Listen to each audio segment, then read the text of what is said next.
critique. Aujourd'hui, c'est la 20e vidéo, donc je tenais à faire une critique particulière. En effet, on va parler de 10 séries que j'ai vues cette année ou que j'ai revues, que j'ai plus ou moins aimées. Et à la fin, vous aurez la série que j'ai préférée en ce début d'année 2022. Alors bien sûr, pour pas que la vidéo soit trop longue, j'ai pas pu parler de toutes les séries que j'ai vues cette année, mais je ferai une deuxième partie si ce concept vous plaît. Donc le temps pour moi de me changer et de me métamorphoser en Mister Christique pour parler de la première série de la liste, Reacher. Reacher raconte l'histoire d'un ancien membre de la police militaire qui a quitté l'armée américaine et du coup il voyage dans tout le pays et survit grâce à des petits boulots, mais lorsqu'il arrive dans la petite ville de Mulgrave en Géorgie, il est immédiatement arrêté pour un crime qu'il n'a apparemment pas commis. Reacher a été créé par Nick Santora, mais à la base c'est adapté de romans mais aussi des 2 films avec Tom Cruise. Et autant vous dire que ça castagne sévère. Déjà l'acteur qui joue Reacher supplante carrément Tom Cruise qui était déjà impressionnant dans les 2 films. Ici, il a un physique surdimensionné et les scènes de combat sont carrément jouissives. Il casse des bouches et nous spectateurs on ressent carrément la douleur lorsqu'il assène un coup. En revanche, à ma grande surprise, ce n'est pas qu'une série prétextant la bagarre. Mais c'est une réelle enquête policière et d'ailleurs Reacher est aussi intelligent que musclé. Il a un énorme côté Sherlock Holmes dans le sens où il a toujours une longueur d'avance sur la police et il remarque des indices que personne n'aurait trouvé à sa place. Bref, le mec parfait, en plus il est trop beau. Mais le reste du casting est excellent, tous les acteurs sont au top de leur forme. D'ailleurs, j'ai trouvé qu'il y avait une légère ambiance faisant penser à l'excellente série Banshee, car même si l'histoire est totalement différente, ce sont un peu les mêmes problématiques qu'on retrouve ici, à savoir corruption, meurtre pour réduire au silence, etc. etc.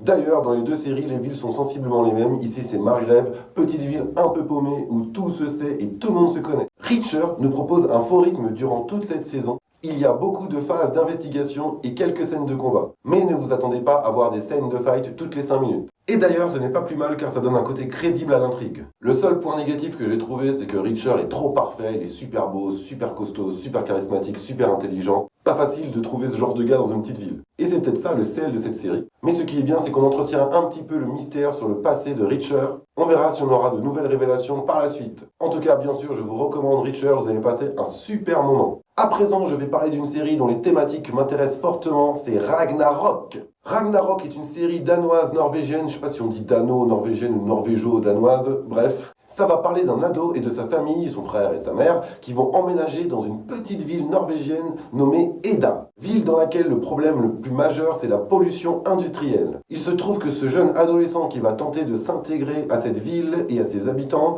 va découvrir qu'il a des pouvoirs surnaturels, ceux de Thor, et il va devoir les maîtriser pour combattre d'autres entités maléfiques à l'allure humaine. D'ailleurs, tout le monde a l'allure humaine dans cette série. D'ailleurs, ces entités maléfiques sont les plus riches et ils ont fait main basse sur cette ville sans se préoccuper de ses habitants et de leur bien-être. Ragnarok est une série pour adolescents qui m'a clairement déçu, pas parce que c'est une série pour ados, j'adore ça, ni parce qu'il n'y avait pas de budget, j'adore ça aussi, non j'adore pas mais là c'était pas grave, mais je pense qu'avec un nom comme Ragnarok, faut faire vraiment un truc de dingue. Ici, à part les pouvoirs de notre protagoniste et les quelques fulgurances des antagonistes, il se passe pas grand chose à Eda.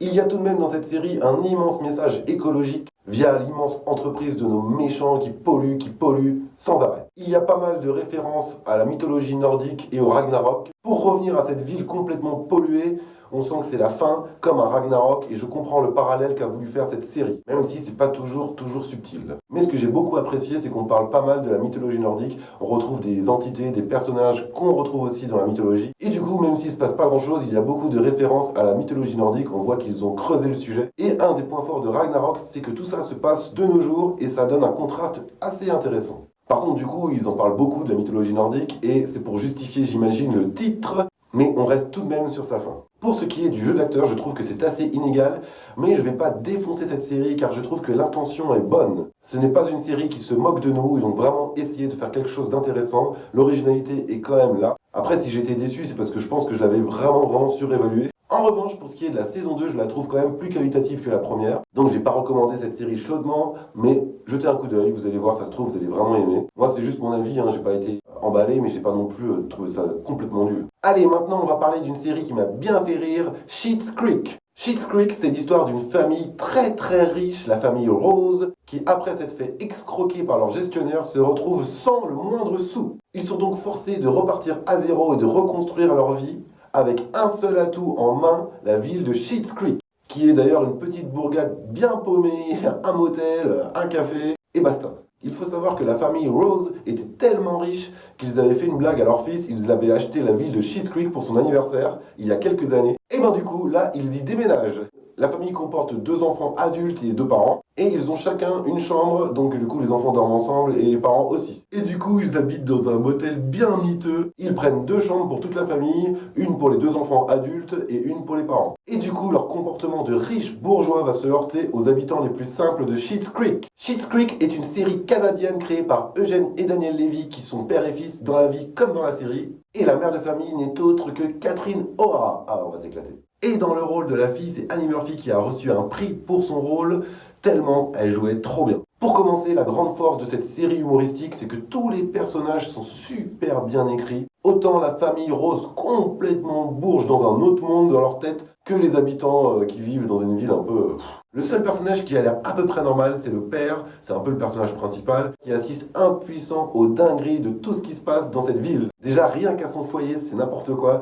Sa femme, faut savoir, c'est une actrice qui est sur le retour, qui a eu un grand succès dans le passé, et là, c'est une grosse tragédienne et tout, machin, c'est génial. Mais le fils et la fille, c'est pareil, hein, ce sont des divas qui se demandent ce qu'ils font là. D'ailleurs, la relation entre les enfants est géniale parce qu'ils s'envoient des pics alors qu'on sait qu'ils s'adorent. Pour ce qui est des habitants, ce sont des personnages un peu caricaturaux, hein, presque des pécores, mais ce n'est pas lourdingue du tout, c'est très très bien et ça sert énormément le scénario et aussi le contraste avec la famille Rose. D'ailleurs, ce que j'aime dans cette série, c'est le fossé qu'il y a entre la famille Rose et les habitants. On sent vraiment que c'est 2 mondes totalement différents qui se réunissent à Schitt's Creek. La famille Rose se demande comment ils vont supporter cette vie pendant plusieurs années. Mais au fur et à mesure que les saisons avancent, des liens se créent entre les 2 entités. Le fossé se resserre de plus en plus et ils semblent vraiment apprécier les habitants de cette ville et inversement. Il y a de plus en plus de scènes d'émotion qui se greffent, mais l'humour est toujours présent, donc je vous recommande Schitt's Creek, vous allez vraiment passer un super moment sans prise de tête. Allez, maintenant on passe à une série beaucoup moins drôle, A Teacher. A Teacher est l'histoire de Claire Wilson, une jeune enseignante au lycée qui voit sa vie totalement basculer lorsqu'un charmant élève de sa classe s'intéresse à elle. Dit comme ça n'a pas l'air ouf, mais c'est une série que j'ai totalement validée. Elle est passée un peu inaperçue, donc je voulais en parler. A Teacher est une mini-série de 10 épisodes, avec dans le rôle de l'enseignante, on retrouve Kate Mara, que j'adore car elle est très expressive, sans en faire des caisses. C'est une actrice qui joue toujours juste. A Teacher est une série dramatique qui évite les codes du genre, à savoir une idylle impossible entre 2 personnes que tout oppose, mais qui sont faites l'une pour l'autre. Ici, la grosse force de cette série, c'est pas l'humour, c'est l'arc narratif qui est très pertinent. On pourrait croire qu'on met les pieds dans une série avec une romance où on voit à la fin que ça finit mal. Pas du tout. On assiste pendant pratiquement toute la série aux conséquences de cette idylle. Il n'y a quasi pas d'action, voire je crois qu'il n'y a pas d'action d'ailleurs. Mais la charge émotionnelle est telle qu'on ressent tout comme les acteurs. Il y a beaucoup de souffrances psychologiques qui arrivent même à nous atteindre. Donc moi j'ai pleuré pratiquement du début jusqu'à la fin. Et j'ai mis 2 jours à m'en remettre. J'ai dû regarder The Office pour pouvoir équilibrer un peu les choses. Non pas qu'il se passe des horreurs ou des dingueries, non, c'est une série très calme, très posée. Mais les acteurs jouent tellement juste qu'on arrive à s'approprier leurs souffrances et on assiste aux conséquences effet boule de neige de leur relation. Et même s'ils sont vraiment amoureux, c'est une relation somme toute toxique qui peut nous arriver à toutes et à tous. Bon, moi je vais plus à l'école, mais je peux très bien tomber amoureux de ma patronne ou quoi, hein, on sait jamais. J'ai pas de patronne, je suis mon propre patron. Le méchant de cette histoire, c'est l'amour impossible. Par contre, la musique n'arrange rien, c'est super beau, mais tellement triste. En tout cas, j'espère que ça m'arrivera ou pas. En tout cas, je vous conseille de regarder cette série, ça plombe un peu l'ambiance, je vous cache pas, mais c'est super qualitatif. Alors là, c'est un immense kiff pour moi, une série française en plus, avec Blanche Gardin, de Blanche Gardin, la meilleure version de moi-même. Alors, il faut savoir que je suis hyper fan de Blanche, autant dans les films que dans les spectacles, j'ai tout vu, j'ai tout apprécié, rien à dire, c'est un sans faute. Et ici, ça recommence avec la meilleure version de moi-même. La meilleure version de moi-même est l'histoire de Blanche qui est désespérée car elle a un problème de digestion chronique et qui la fait énormément souffrir. Du coup, elle va voir un naturopathe qui lui explique que l'autodérision dont elle fait preuve sur scène envoie un message négatif à son cerveau à propos d'elle-même et du coup, Blanche prend ce diagnostic au pied de la lettre. Et donc, elle décide complètement d'arrêter l'humour, les stand-up et tout, et de s'engager sur la route du développement personnel. La meilleure version de moi-même est une mini-série qui comporte 9 épisodes d'une vingtaine de minutes, donc ça se regarde très très rapidement, avec comme recette l'humour grinçant de Blanche Gardin, humour noir, cinglant, pathétique, mais bougrement efficace. Tout au long de la saison, on assiste à l'évolution de Blanche dans son propre rôle, et je ne peux pas croire qu'elle ne se soit pas inspirée de choses qui lui sont arrivées. En tout cas, j'espère pas. Car ici, elle est encore plus bluffante que dans ses spectacles ou dans les films dans lesquels on l'a vu jouer. C'est super drôle, super malaisant, mais hyper naturel. On dirait quasiment un documentaire, une sorte de mockumentaire, car ça a l'air vraiment authentique. Une des forces de cette série, à part Blanche Gardin bien sûr, c'est qu'on peut passer par énormément d'émotions. La plupart du temps, on rigole, mais on peut être ému, on peut être choqué, outré, et aussi triste. Ce qui est hyper touchant, c'est de voir une personne comme Blanche, qui est au sommet de sa gloire, ne pas trouver sa place dans ce monde, et c'est remarquablement interprété par Blanche Gardin. Bien sûr, elle nous surprend par son humour qui est totalement décalé et super drôle, mais aussi par sa pertinence, son intelligence et aussi sa vision du monde qui l'entoure. Il y a aussi un côté hyper capricieux, insupportable qu'on ne lui connaissait pas. C'est génial quoi. Bref, je vous recommande chaudement la meilleure version de moi-même. Moi j'ai été scotché de dingue. C'est une mini-série bourrée de surprises, mais c'est assez déconcertant à regarder car on s'attend à quelque chose d'uniquement drôle. Et même si c'est de la fiction, on a l'impression d'empiéter dans l'intimité de Blanche, et ce, dans les bons comme dans les mauvais jours. À voir absolument.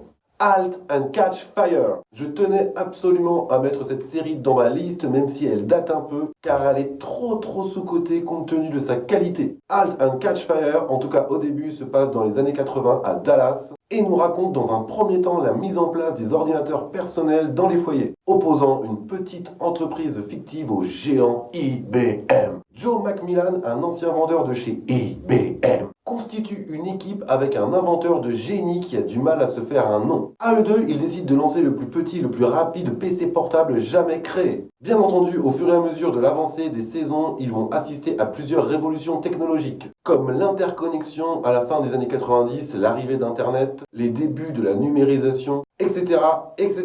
Dans Halt and Catch Fire, le casting est hyper impressionnant. On retrouve les excellents Scott McNairy, Lee Pace, Mackenzie Davis et aussi Kerry Bichet. Ils jouent d'une justesse incroyable. En plus, leur développement de personnage tout au long de la série, je vous raconte pas. Pour ce qui est de la photographie de la série, c'est impressionnant. Quand c'est dans les années 80, on se croit dans les années 80 via les fringues, la technologie, les coupes de cheveux, la musique. Pareil pour les années 90, pareil pour les années 2000, ça évolue en fonction de l'époque. On voit que c'est une série de qualité car le souci du détail est vraiment présent. Comme je disais, ça va des coupes de cheveux à la musique qui évolue de décennie en décennie. Et même quand ils construisaient des bécanes, je parle d'ordinateur, on voit que les composants utilisés sont déjà désuets dans les saisons d'après. Bien sûr, un des points forts de cette série, c'est qu'on rentre en profondeur, c'est ce qu'elle disait, dans les arcanes des premières révolutions informatiques. On voit comment les pionniers en matière d'innovation informatique ont galéré pour qu'on ait un ordinateur à la maison. Et ce, autant pour nos 2 ou 3 génies qui bossent dans leur sous-sol, mettant leur vie familiale en péril, que pour notre géant IBM, non j'arrête, qui peut vite se retrouver dépassé par nos 2 ou 3 génies qui n'ont même pas de financement. Dans Halt and Catch Fire, il y a des tentatives de rachat de brevets, de tentatives d'intimidation par les géants de l'informatique de l'époque, et cela pour supplanter toute concurrence. Bref, ici on voit tous les rouages d'une course au succès entre David et Goliath. Encore un point positif, c'est que le développement de chaque personnage évolue en même temps que les avancées informatiques. Je ne vous dis pas qui devient arrogant, qui devient gentil, qui devient méchant, bref, en tout cas ça évolue sévère. Je vous recommande très chaudement Halt and Catch Fire, qui m'a mieux fait comprendre mon PC personnel, donc j'ai arrêté de taper dessus. Et pour ceux et celles qui veulent un complément d'information, Halt and Catch Fire, qu'est-ce à dire que ceci? Halt and Catch Fire est une inside joke utilisée dans l'informatique et ça fait référence à la ligne de code Halt and Catch Fire, une instruction en langage informatique de machine légendaire en développement chez IBM qui ferait surchauffer les composants jusqu'à ce qu'ils prennent feu. Cette phrase fait partie d'un certain nombre d'instructions humoristiques utilisées par les programmeurs dans les années 60. Allez, on passe à une série chef-d'œuvresque Mindhunter. Je sais qu'elle date un peu, c'est 2017, mais pour ceux qui l'ont pas vu, c'est le moment. Comment anticiper la folie quand on ignore comment un tueur fou sanguinaire fonctionne? Les 2 agents du FBI, Ford et Tench, imaginent une méthode révolutionnaire pour les années 70, faire le tour des prisons de tout le pays afin d'y rencontrer les tueurs les plus dingues, afin de les interviewer pour comprendre leur comportement, faire un référencement de toutes ces déviances pour mieux comprendre et anticiper les prochains crimes des tueurs toujours en liberté. Je vous présente les débuts du profilage. Là, on est clairement sur une masterclass. C'est produit par David Fincher. Il a réalisé en partie quelques épisodes. Donc on sait déjà que ça va être énorme. On reconnaît ici tout de suite l'ambiance qu'on avait pu voir dans Seven. Il y a tellement de qualité dans cette série que je ne sais même pas par où commencer. Déjà, cette série nous glace le sang alors qu'on ne voit aucune horreur. À chaque fois qu'on arrive sur une scène de meurtre, le crime est déjà commis, donc on ne le voit pas. Ça nous fait travailler notre imagination, donc c'est encore pire. Et aussi, quand nos deux agents du FBI interviewent des tueurs déjà incarcérés, lorsqu'ils nous racontent ce qu'ils ont fait, pareil, hein, on voit rien, mais ça pique. Hein. Il y en a un là, je sais pas comment le prendre. Quoi. Une chose qui rend la série encore plus qualitative, c'est le choix des acteurs, notamment des tueurs en série. Après le visionnage des 2 saisons, je suis allé me documenter, voir la tête des vrais tueurs. J'ai pas vu de différence, j'ai cru que c'était les vrais. J'ai même cru qu'ils avaient demandé aux tueurs viens, on va faire une série, faites-le sortir, on va faire une série. Non, allez, on va prendre des acteurs. Et les acteurs jouent de façon impeccable. Spéciale dédicace au tueur en série Edmund Kemper, enfin l'acteur qui le campe. Ah, il a pas d'âme, hein. Dans son regard, tu ne vois que la mort. Aucune émotion, rien du tout, et le mec il le fait sur bien. Et les autres tueurs, je vais pas en parler trop parce que je veux pas spoiler, mais ça joue vraiment bien. Et c'est pas tout. Tout au long de la série, nos 2 inspecteurs du FBI commencent à être affectés par tous ces interrogatoires, un peu comme nous d'ailleurs. Les interviews sont tellement bien faites qu'on développerait presque de l'empathie pour ces tueurs en série. Tout comme nos 2 inspecteurs du FBI. D'ailleurs, ils ne sont pas épargnés car tout au long de la série, ils commencent à avoir un comportement similaire à ceux des tueurs. Ils deviennent un peu froids, presque manipulateurs avec leurs collègues. Cela crée bien sûr des tensions au sein du FBI, mais aussi entre nos 2 inspecteurs. C'est une série clairement de dialogue, tout passe par là, et on est complètement scotché à notre écran. C'est pour te dire que c'est super bien écrit. D'ailleurs, quand les inspecteurs se réunissent avec tout le reste de l'équipe, ça jargonne de ouf, ils parlent comme des profilers, des termes que je connaissais pas, et le rythme des dialogues est super bien soutenu. On est comme ça devant votre écran, on ne bouge plus. Comme quoi, il n'y a pas que l'action dans la vie. Mindhunter pourrait faire office de documentaire tellement ça étudie de près cette science du profilage. D'ailleurs, dans cette série, ils ne font pas qu'interviewer des tueurs déjà incarcérés, ils doivent aussi résoudre des enquêtes en cours en même temps. Et les mecs, quand ils rentrent chez eux, ils doivent... Il y a aussi un tueur interviewé, je dis pas qui c'est, mais là c'est une bonne surprise, même si tout le monde a vu la série, peut-être qu'il y en a qui l'ont pas encore vu, donc je ne dirai rien. Niveau visuel, il n'y a pas beaucoup de couleurs, on est vraiment dans les années 70, et même s'il se passe beaucoup de choses horribles, la musique elle est très enjouée des années 70, ça fait un super contraste. Bref, je vais m'arrêter là pour Mindhunter, si vous ne l'avez pas vu, courez, mais tellement. Et pour tous les autres qui l'ont déjà vu, je vous recommande un second visionnage, car il y a des trucs qu'on n'a pas vus. Hein. Toss a coin to your Witcher. Ah, je sais. Mais j'adore trop la musique de The Witcher. The Witcher est une série de dark fantasy médiévale adaptée de la saga littéraire polonaise intitulée Le Sorceleur. Dans The Witcher, on suit la légende de Geralt de Rivia, chasseur de monstres. Héros solitaire joué par Henry Cavill, mal aimé par les humains à cause des méthodes sombres qui sont à l'origine de ses pouvoirs et de sa mutation. J'en dis pas plus car... J'en dis pas plus. J'ai trouvé ça super malgré pas mal de choses qui m'ont dérangé, mais c'est quand même très satisfaisant. Déjà, sur la forme, les visuels, bien que meilleurs dans la saison 2, sont assez agréables à regarder. Les chorégraphies de combat à l'épée sont super bien exécutées grâce à un jeu impeccable de Geralt de Rivia. J'ai pris une réelle claque visuelle. Quant au casting, Henry Cavill dans le rôle de Geralt de Rivia, c'était la meilleure idée de l'année. En plus d'être hyper charismatique, le personnage est très travaillé, avec sa voix grave là, et cette coupe de cheveux de sorceleur lui va extrêmement bien. Par contre, au niveau de ses costumes, j'ai trouvé ça assez hasardeux, mais bon, ça m'a pas dérangé plus que ça. Un autre personnage, celui de Yennefer, qui est très jolie. Enfin, après, elle a un développement de personnage ultra intéressant. Il y a en revanche le personnage de la jolie Ciri qui est un tout petit peu moins bien développé, alors qu'elle est méga importante. Alors, pour les personnes qui n'ont pas vu The Witcher, je vous préviens tout de suite, niveau narration, c'est un peu le bordel. Il y a 3 temporalités dès le début de la première saison, et on nous explique rien. Ça nous tombe dessus comme ça. Et donc du coup, quand on n'est pas prévenu, on a l'impression que l'intrigue manque un peu de fluidité. Alors que moi j'adore hein, quand il y a des temporalités, d'ailleurs je comprends celle de The Witcher, mais c'est assez maladroit et assez mal amené, je m'en suis rendu compte au 3e épisode, du coup. Allez, on recommence. En effet, j'ai dû recommencer la première saison pour vraiment me mettre bien dans l'immersion. Et en plus, comme l'univers est assez riche, il y a beaucoup de personnages, c'est pas facile de comprendre tout de suite. Niveau effets spéciaux, la saison 2 est quand même bien au-dessus. Rappelez-vous, avant sa sortie, on nous avait vendu The Witcher comme le digne héritier de Game of Thrones, en termes de qualité, pas en termes d'histoire, et aussi en termes de production design. Et force est de constater qu'on en est très loin. Et surtout pour une série qui est bien plus récente que Game of Thrones, je trouve ça très limite. Sinon, malgré ses défauts, je reconnais que c'est une série très divertissante. J'ai été obligé de dire ce qui m'avait dérangé, mais par contre, c'est une série que j'adore quand même. Et on n'a pas parlé de Jasquet. Toss a coin to your Witcher. hyper bon personnage, je sais pas comment il est dans les livres, je les ai pas lus, mais par contre là j'ai trop adoré. Il apporte un peu d'humour et de fraîcheur, et dans un monde aussi sombre, je trouve que c'est nécessaire. Et puis les chansons qu'il joue dans la série, je les trouve géniales. Donc malgré les quelques défauts que je vous ai énoncés, je vous la recommande quand même. Là on va parler d'une série que j'ai vraiment appréciée de ouf, il y a zéro défaut, BoJack Horseman. Dans un monde parallèle où les humains et les animaux anthropomorphes vivent côte à côte, BoJack, un cheval acteur connu pour avoir joué le rôle principal dans un sitcom des années 90, vit dans sa grande maison hollywoodienne. Et après une traversée du désert de 18 ans, il tente son comeback dans le monde sans pitié et hyper compétitif du show business. BoJack Horseman est une série en 6 saisons qui date un tout petit peu, mais quand je l'ai revue dernièrement, j'ai pas pu m'empêcher d'en parler, car je suis hyper fan de cette œuvre. Alors je préviens tout de suite, ce n'est pas vraiment pour les enfants, voire pas du tout. Déjà, le casting des doubleurs est complètement malade. Dans le rôle de BoJack, c'est Will Arnett qui s'y colle, encore lui. Mais sinon, il y a Aaron Paul, Sarah Chalke, Alison Brie, bref, que des cinglés. BoJack Horseman est une série qui tient toutes ses promesses, tant au niveau de l'intrigue qu'au niveau du traitement des personnages et aussi des interactions plus que brillantes. Ici, les thèmes comme l'alcoolisme, le star system, l'autodestruction, la dépression sont tant de sujets hyper graves et sérieux, très bien abordés dans cette série, mais il ne faut pas oublier qu'on rigole énormément aussi. Pour parler de BoJack, ses problèmes d'addiction à la drogue, l'alcool, le sexe lui causent énormément de problèmes dans cette série. Et malgré une célébrité retrouvée,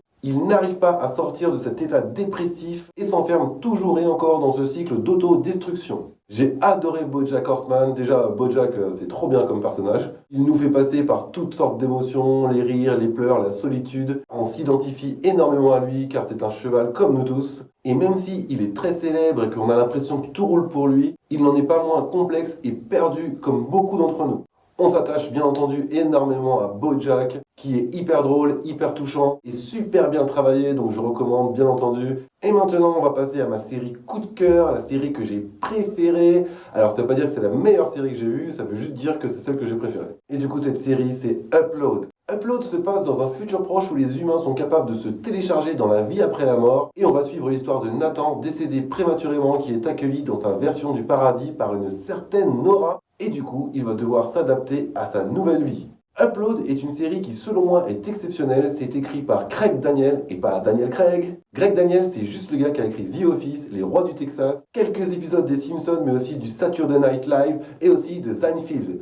Donc le gars, il pèse un petit peu. Upload est une série de science-fiction satirique hyper divertissante et très agréable à regarder. C'est carrément devenu une de mes séries préférées, je m'y attendais pas du tout. Elle comporte 2 saisons, la première 10 épisodes et la deuxième 7 épisodes. Ça dure environ 30 minutes, alors ça passe tout seul. Et en plus c'est hyper addictif, même s'il n'y avait pas de cliffhanger, ce sera addictif. Et je trouve que tout est bien pensé dans cette série. Et d'ailleurs, je préfère vous dire tout de suite, il y aura 0 point négatif, c'est comme ça. En plus, les 2 saisons, elles sont aussi qualitatives l'une que l'autre, donc du coup...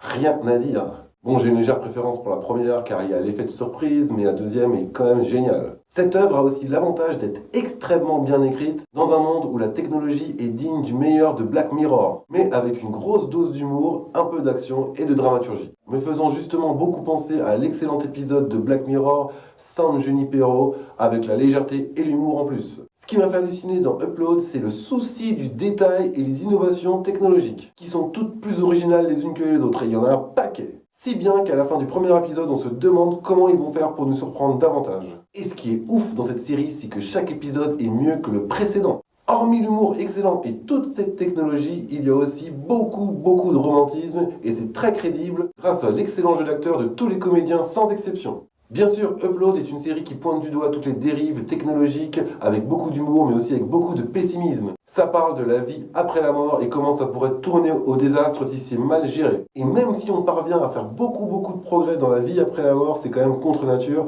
et c'est un petit peu ça aussi le message qui est développé dans cette série. Quant aux relations entre nos personnages, ma préférée c'était celle entre Nathan et Nora. C'est un sans faute. Il y a aussi beaucoup d'interactions hilarantes entre les acteurs de la série, que ce soit des seconds rôles, des figurants. C'est carrément jouissif.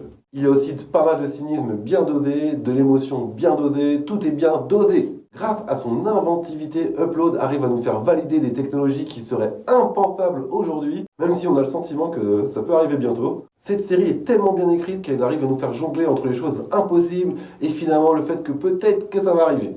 Et moi je trouve ça super.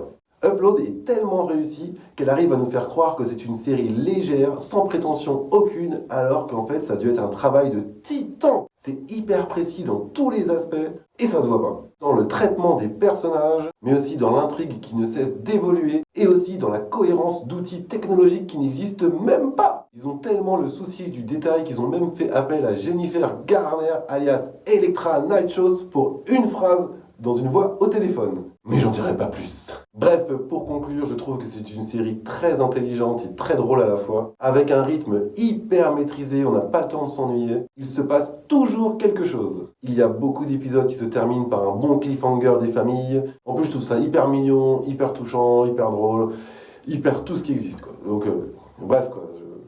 Là, vous savez que j'ai aimé. Upload est une série que j'ai vue totalement au hasard en 2020. D'ailleurs, je l'ai revu en 2021 et en 2022, et ça fait plaisir de découvrir des choses qui sont aussi satisfaisantes. Voilà, c'est tout pour moi, j'espère que vous avez apprécié cette vidéo et que je vous ai donné envie de voir certaines des séries dont j'ai parlé dans cette critique. C'était mon ressenti personnel, bien sûr ça n'engage que moi. D'ailleurs, n'hésitez pas à laisser un commentaire pour me faire part de vos impressions. Ça m'intéresse, et n'oubliez pas de me laisser un don Tipeee à partir d'1 € via le lien sous la vidéo, ça fera du bien à ma chaîne. Et suivez-moi sur Twitter et Instagram pour plus de news, et moi je vous dis à très bientôt pour de prochaines critiques christiques.